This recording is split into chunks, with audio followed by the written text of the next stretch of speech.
10,000 కోట్లు 11,000 కోట్లు తగ్గించారు.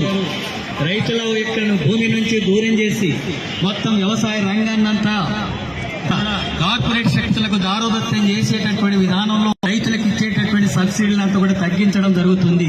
ఆ రకంగా రైతాంగానికి వ్యతిరేకమైనటువంటి పద్ధతిలో ఈ బడ్జెట్ ఉంది.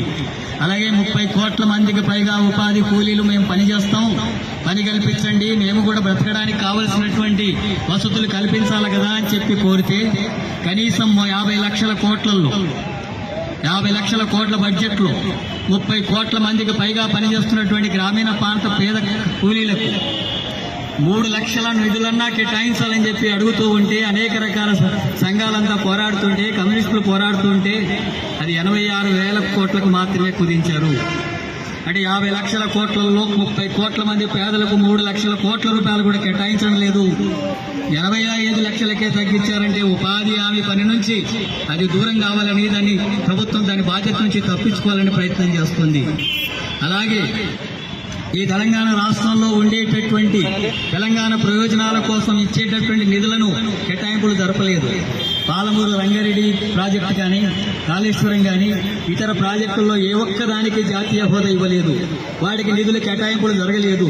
బయ్యారం ఉక్కు ఫ్యాక్టరీ గురించి ప్రతిపాదనలు లేవు. అలాగే రైల్వే కోచ్ ఇతర రంగాలకు సంబంధించినటువంటి అంశాల్లో బడ్జెట్లో ప్రతిపాదనలు లేవు. హైదరాబాద్ లో మెట్రో లైన్ 2వ భాగం తీసుకురావడానికి నిధులు కావాలని రాష్ట్ర ప్రభుత్వం అడిగితే దాని గురించి లేదు.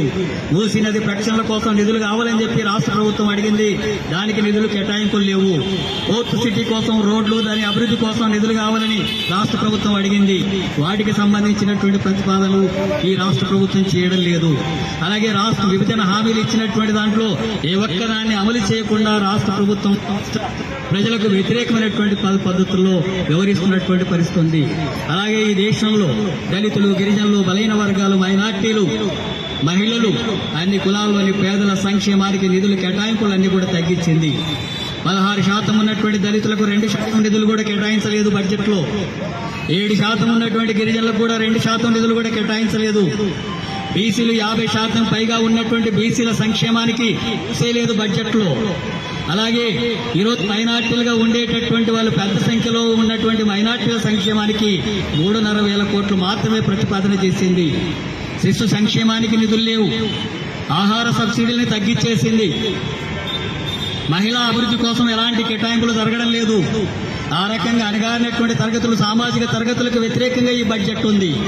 కార్మిక శ్రామిక వర్గానికి వ్యతిరేకంగా, అణచివేతకు గురవుతున్నటువంటి తరగతులకు వ్యతిరేకంగా, రాష్ట్ర ప్రయోజనాలకు వ్యతిరేకంగా ఈ బడ్జెట్ ఉంది.